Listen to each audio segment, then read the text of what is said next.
Originally, I had a different video planned for today, but I honestly wanted to talk about Yuta because as of recently, if you've read the newest chapter of Kaizen, you'll know that Yuta is about to show off in a very big way.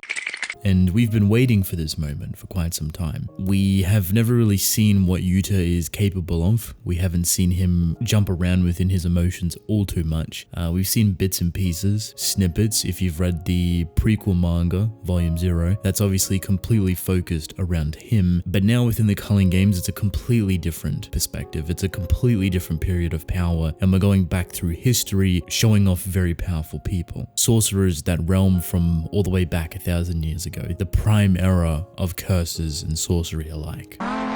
So of course, what better way to introduce all of these powerful people than to put them up against one of the most powerful characters within the story currently, and one that we haven't really seen anything from. As you can probably assume, I'm excited, you're probably excited. I thought it'd make for an interesting conversation, so with that, let's begin.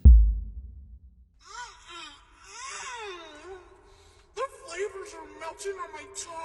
You know, I find Yuta to be a pretty funny character. Not only because he's very flip-floppy within his emotions, he's written specifically to be like that. At points you will see his attitude turn on a dime depending on the situation at hand. This is how you know someone just does not care about whether or not he's going to have a challenge on his hands. This man is quite literally that powerful that any sort of altercation that he gets into will instantly turn into a happy, bright moment once he realizes that, hey, maybe he was in the wrong, or he took the situation differently. This has happened a couple of different times, not only within Volume 0, but also within Kaizen, and specifically with Yuji. And it's always a nice change of pace to see him like that. Very fun and bubbly and energetic, and sometimes it even seems forced. Even scarily unrealistic or unauthentic, and kind of more horrifying in a way. It's hard to tell his true genuine nature compared to the more emotionless face that he does actually wear. Think about it for a moment. If we see him within one of these fights crack a smile at any instance, you know it's done. It is completely over with. This man has either lost control or he's actually having fun fighting these individuals. And this is a very fun thing to gauge for Yuta, is because we don't really know him. We know bits and pieces of his personality. Once again, Volume 0 has given us a good insight for it, but how much of that stuff has traversed over to Kaizen? He was introduced in a very prolific way, a very serious way, and Akatami took that down an aggressive route. His character was tunneled in that regard. But now obviously we know his true intentions, we know how much flexibility he has. We're seeing him potentially go up against some very big hitters. And of course they have to be big hitters, right? This is Yuta we're talking about. We've got to have characters that he can potentially fight reflecting this, obviously. So we can see Rika, we can see his vast, endless amount of cursed energy, and even his mimic ability in itself. You add on top of this domains and anything in between, and you're looking at a very unstoppable character. One that Akatami will always pen being second to only Gojo, which is a feat within itself. The fact that you can even be second under Gojo is quite surprising, considering Gojo could quite literally take up all of those placements. Yuta is here, and we're about to witness it. That's a lot of damage. Who is he going up against though? Who are these people? Well, if you read the recent chapter, we actually got a little bit of an insight to these characters. 4 different individuals, all have their own uniqueness to them. One of them's so irrelevant that he's already been obliterated by Yuta. I find this funny at the same time with how the chapter actually gives it to you. He's the first person to be introduced out of this 4 grouping of characters, and he's also the first to die. Just following this idea, I wouldn't be surprised if the second person, right after the first person that was introduced, also gets killed next, but that's a whole different conversation. The remaining people that are alive are some that boast more specifics in terms of where their power comes from or what they actually are. They seem more prominent than the first individual. So the second guy, Ryu, is a hotshot that boasts the highest cursed energy output of all the players. This is a scary thing. If Yuta is considered a player, which I'm pretty sure he should be, it doesn't mean that this guy has more cursed energy than Yuta. On a completely off topic, I also really love his design. To me, it looks heavily influenced by Crollo from Hunter x Hunter. I'm not sure if people see that. I kind of like the hairstyle to kind of give it that time period-esque, but the jacket and everything in between, just the demeanor itself even, reminds me heavily of Crollo. I think this guy's going to be a menace. Looking at the amount of cigarettes he's smoked, he seems very bored, so he'll probably put up a good fight against Yuta, especially with a clash of high cursed energy output output, we haven't really seen that yet. We hear of people with endless amounts of cursed energy, but what that actually brings to the table in terms of fighting hasn't really been focused on all too much. So it's going to be a nice change of pace and perspective to actually witness that for the first time, and Yuta is single-handedly the best person to show it off with. The second is a woman that has a litany of potential in terms of her ability and where she actually comes from, being an assassin, and her curse technique allows her to control quote-unquote the sky. Obviously introduced with a very beautiful panel, I wish I could show it, and it seems like her body becomes completely transparent while within the sky, or at least the very small amount of clothes that she's actually wearing. It does actually seem like clothes just with how it's framed around her body, but she could easily be completely naked. I'm extremely curious on what this ability actually does. Obviously it makes her transparent or basically invisible, and it does seem like she is flying within the air, floating, whatever it may be. This works well with her being an assassin. That is probably the most horrific combination you can have. Being an assassin, but also having the ability to fly or float through the air and be invisible. It doesn't matter how good of an assassin you are, you cannot compete with that. It sounds kind of sad in retrospect. It's almost like from start to finish, her identity is quite literally an assassin. All of her abilities reflected. That is a scary assassin, an invisible flying one. I personally want to see how it extrapolates further, domain expansions, how she fights with it potentially. Maybe she has a weapon of some sort, I'm not sure, but she's going to be very difficult to deal with as well. And then the last person, or thing I should say, is a bug, a cockroach.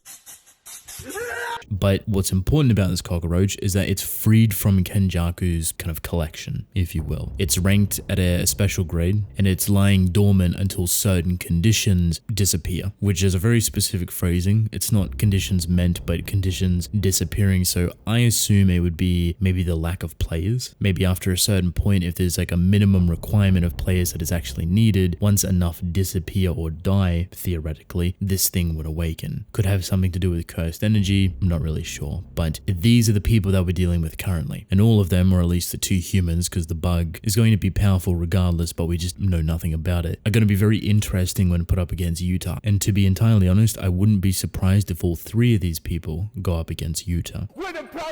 In my head, that sounds like a stretch, considering there is other people here that need a fight as well. But just with the way they were introduced, they seem like characters that will be within the story for a very short amount of time, most likely get killed off, and then we move on from there. At first, it did definitely seem important that these characters, with the way they were introduced, were going to stick around, but the first guy got obliterated at the end of the chapter, and we didn't even have to see it. We didn't get to witness that fight, so it makes me think that the remaining people are going to be treated in a much similar fashion, but obviously with a more fleshed out fight in regards to Yuta. I wouldn't be surprised if he kind of went through them in order, but for some reason I feel like Takako, the woman that has the ability to control the sky, may be the first person that he encounters, or at least gets absolutely blindsided by, because she's an assassin that can fly, that is invisible. She's going to be very difficult to deal with. Now that I think about it, sensing cursed energy is a very prevalent thing. I wonder, when she goes invisible, does her cursed energy aura or her presence disappear in its entirety? I want to say that it does, or at least hypothetically it should, because that would make her the most difficult person to deal with, because as powerful as Uta may be, or even as perceptive as he may be, if she has no cursed energy presence, this has been shown very specifically with a character like Toji, things that he can't actually see but sense, and he does that through the channeling of cursed energy. It's like a sixth sense, if you will. Daddy, chill. I think that would work beautifully with her. The other guy, Ryu, being cursed energy, is most likely just going to be a clash of who's the more powerful. I wouldn't be surprised if they even tag team Ryu and Takako, and this would give us a very beautiful platform for Yuta to play around on. He doesn't have to hold back. He can bring out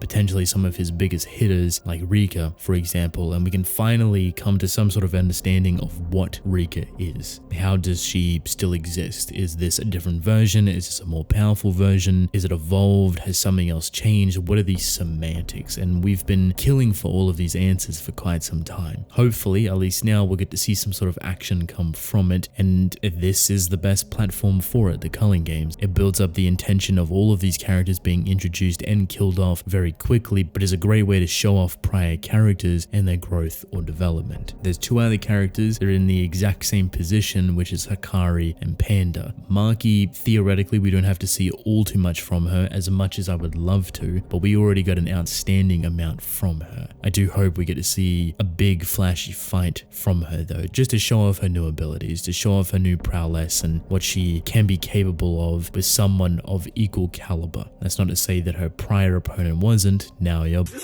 but someone a bit more tenacious in that regard, someone that will push her to the limit. To bring this to an end, because I feel like it's dragged on a little bit too long, Yuta is a very exciting character. We have a lot to expect from him, and Akatami has been purposefully leaving him out of the main spotlight for this reason alone. So we could focus on Yuji, so we could focus on Megami. And now that we're past that focus, we're past that development point, we can shift over to Yuta, and we can witness, finally, for the first time, a true fight that may not necessarily push him to his limit, but one that has been on the horizon for the longest of times. A fight indulging in the idea of Yuta, his abilities, his capabilities, and his overall strength, speed, power, etc. Basically everything that you could want from him. And you can tell that he is ready to go. He already has points, he's already warmed up, he already killed the first person that was introduced with ease by the looks of it. These other people are most likely going to have much more of a focus, but they do provide balance. They provide different avenues to showcase Yuta in different perspectives, which for me is the most important of things. But just between Ryu and Takako, one being an assassin that's invisible and can fly, and Ryu having the highest amount of cursed energy, this puts Yuta into two completely different fighting styles. So if they team up, if they work together, we can see something very incredible right here. How Yuta perceives this situation. Does he use speed? Does he use strength? Does he back off and play more tactical, or does it become super aggressive? There is a plethora of ways that this can go, and we are on the verge of witnessing it for the first time. So of course we are all excited to see Yuta finally get his moment to shine, to show us what he is truly capable of, and how much of a menace to society he can be. Endtime. Welcome to the end of the video. If you have made it this far, I appreciate you. Thank you very much. I would love to know how you feel about Yuta and these fights specifically. Are you excited for these characters that he's potentially going to go up against? Are you excited to see Yuta fight truly in this scenario, in this situation that is the culling games for the first time? Or are you just excited to see Yuta in general? What do you expect from him? What do you want to see? Let me know in the comment section below. But with that, thank you all for watching. I hope you enjoyed. Leave a like and subscribe. I'd greatly appreciate it. Drink plenty of water, and I will see you within the next one. Goodbye.